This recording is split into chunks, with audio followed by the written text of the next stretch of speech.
so revealing that we don't talk about this in terms of power. I mean, we're learning how to, right? I think through some really, effective programming that we see in the area of gender equality and, engaging men in violence prevention. But, on a large societal scale, we don't talk about it, and it's the conversation we need to be having, and it impacts everything, even within like the constructs of, male and female and gender norms and roles, then, you add race and ethnicity and religious identity and all of that into the picture. I have the experience of being female and what that means in the society, but I don't know what it's like to be a woman of color in this country.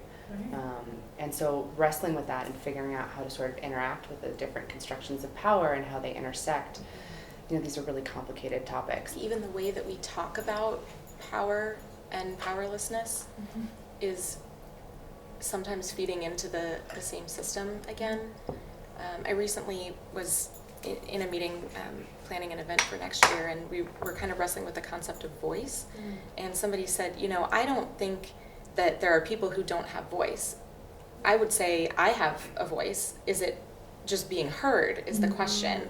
And who is hearing it and what are they doing with it? And so I think the same thing applies to power, that women are not without power in this world, but the ways that women are able to access power and exercise their power is really where the conversation needs to be had. And so we even become then complicit in naming these divides of people with power and people without power, kind of assuming that the women are the ones without it, but I don't think that's true.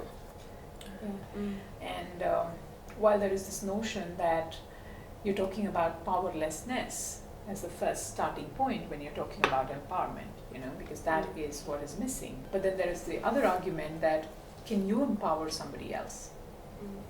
Are you in a position to even do that? Because you can only create an environment where people can find their own power and their own agency, but you cannot really. It's not something that it's in you to give. I cannot give you power. You have to find that. And also, by assuming that I can give you, I can even erode something else. I can cause more damage because I may be just universalizing something or taking away something from you, right? So that's again a very fine balance for people who work in this area.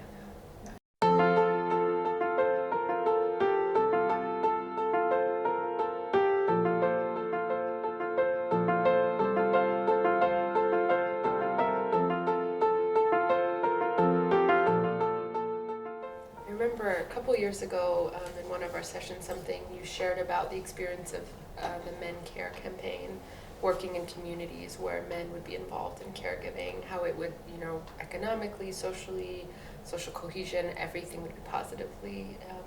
Would you mind sharing a little bit about what you're learning in Men Care? Sure. I think that's a concrete example of another way of understanding power. The power of service, for instance. Because Men Care is a campaign that we promote as a Men Engaged Alliance, focus on promoting helping men to expand their sense of fatherhood. But in this narrow construction of fatherhood and manhood, it is very restricted to only being the provider, the discipline maker.